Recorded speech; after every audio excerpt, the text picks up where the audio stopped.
অগ্নির দেওয়া সারপ্রাইজ দেখে খুশি হলো কথা। সম্পূর্ণ জানতে ভিডিওটিতে একটি লাইক করে দেখতে থাকো।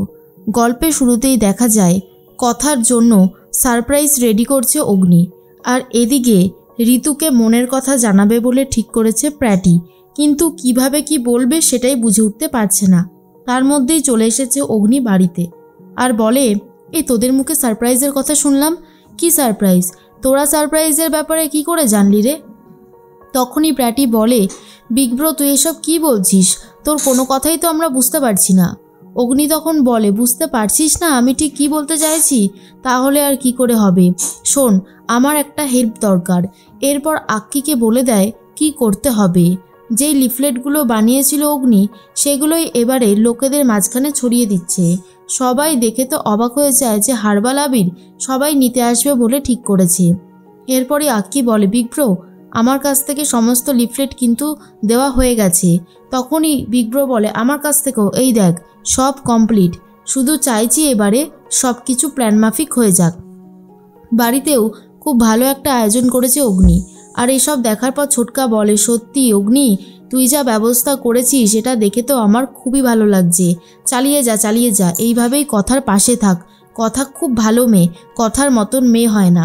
এর মধ্যেই কথাকে অগ্নি দেখাতে থাকে যে কি সারপ্রাইজের ব্যবস্থা করেছে, কিন্তু কথা বলে, পাচক মশাই আমার এই কথা যদি কর্তা দাদু জানতে পারে তাহলে তো অনেক বড় অশান্তি হতে পারে, আমি তো বিজনেস করে টাকা ইনকাম করতে পারবো না। তখনই অগ্নি বলে, কে বলেছে তুই বিজনেস করে টাকা ইনকাম করবি?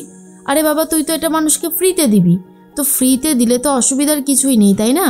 তখনই কথা বলে, পাচক মশাই আপনি একদম ঠিক কথাই বলেছেন, ঠিক আছে আমি তাহলে সেটাই করব।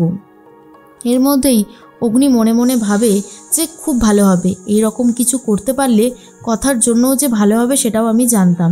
এদিকে চিত্রা ভাবে, কথা এত বড় কিছু করছে না, এই ব্যাপারটা তো বাবাকে জানাতে হবেই, আমি তো কোনোভাবেই চুপ করে থাকবো না। এত বড় একটা সত্যি কথা, এটা না জানালে হয়? এর মধ্যেই সবাই মিলে চলে এসেছে কথার কাছ থেকে হার্বাল আবির নেবে বলে, আর সবাইকে কথা হার্বাল আবির দিতে থাকে। এটা দেখার পরে অগ্নি বলে, একটু একটু করে তোর মধ্যে এই বিজনেসের সত্তাটাকে আমি জাগিয়ে তুলব, তারপরে আসল কাজটা করবি তুই। তোর যে একটা ব্রাইট ফিউচার আছে সেটা আমি সবার সামনে প্রমাণ করিয়ে দেব। HOF সেটা আর কিছুতেই অস্বীকার করতে পারবে না। এরপরেই অগ্নি সবাইকে হার্বাল আবির দিয়ে দেয়। কথার চোখ থেকে খুশিতে জল বেরিয়ে আসে আর বলে, আমি আজকে খুব খুশি হয়েছি পাচক মশাই, আপনাকে যে কী বলে ধন্যবাদ দেব, সত্যি আমি আজকে দারুণ খুশি। তখনই কথা বলে, আচ্ছা আপনি এসব আমার জন্য করেছেন?